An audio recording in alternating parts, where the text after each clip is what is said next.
Halo semuanya, pada saat ini kita akan sama-sama belajar pelajaran kimia untuk kelas 11 dengan topik larutan penyangga. Kira-kira apa itu larutan penyangga?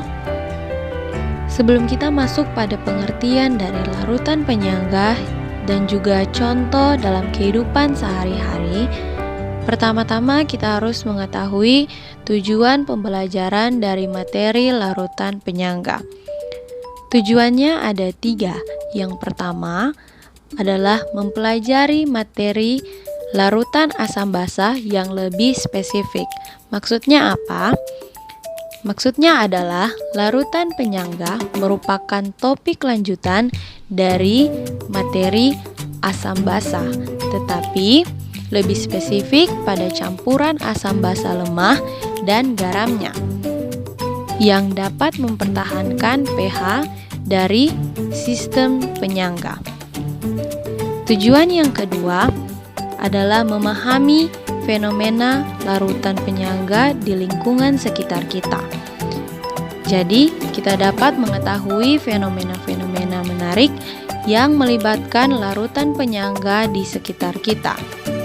Tujuan yang ketiga adalah mengetahui manfaat dan aplikasi larutan penyangga di lingkungan sekitar. Nah, sekarang, apa itu larutan penyangga?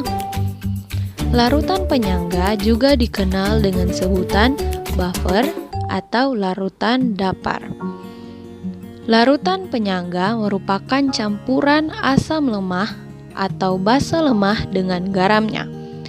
Larutan penyangga adalah larutan yang dapat menjaga atau mempertahankan pH apabila ditambahkan sedikit asam, basa, maupun pengenceran. Setelah kita mengetahui pengertian dari larutan penyangga dan juga tujuan pembelajaran dari larutan penyangga, sekarang kita akan lihat contoh larutan penyangga dalam kehidupan sehari-hari. Contoh larutan penyangga dalam kehidupan kita sangat banyak, namun yang saya ambil hanya 2. Yang pertama, larutan penyangga dalam darah. Larutan penyangga dalam darah terdiri dari 3 macam. Yang pertama, larutan penyangga karbonat. Yang kedua, larutan penyangga hemoglobin. Yang ketiga, larutan penyangga fosfat. Larutan penyangga karbonat dan fosfat berfungsi untuk mengatur dan mengontrol pH darah agar tetap stabil. Sedangkan larutan penyangga hemoglobin berperan pada proses peningkatan oksigen oleh darah. pH darah yang stabil berkisar 7,3 sampai 7,4. Maka dari itu, penting sekali larutan penyangga dalam darah. Contoh larutan penyangga yang kedua adalah larutan penyangga air ludah atau saliva.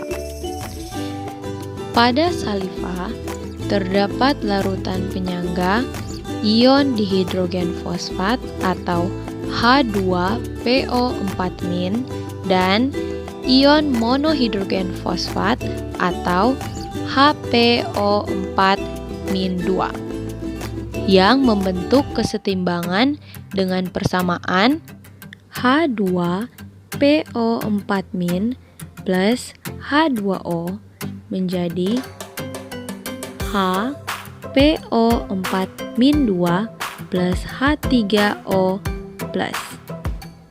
Campuran dari 2 spesies ini menyebabkan pH dari air ludah stabil pada kisaran 6,2 sampai 7,4. Larutan penyangga pada air liur atau saliva sangat penting untuk menjaga kondisi gigi dan mulut, karena fermentasi pada mulut menghasilkan asam-asam yang dapat merusak gigi. Penyangga dalam saliva berfungsi untuk menetralkan asam yang dihasilkan oleh bakteri sehingga pH mulut tetap netral. Namun, kita harus tetap rutin menggosok gigi kita agar tidak terjadi proses fermentasi yang berlebihan yang dapat menyebabkan kerusakan gigi. Nah, itu merupakan materi pendahuluan dari larutan penyangga. Terima kasih.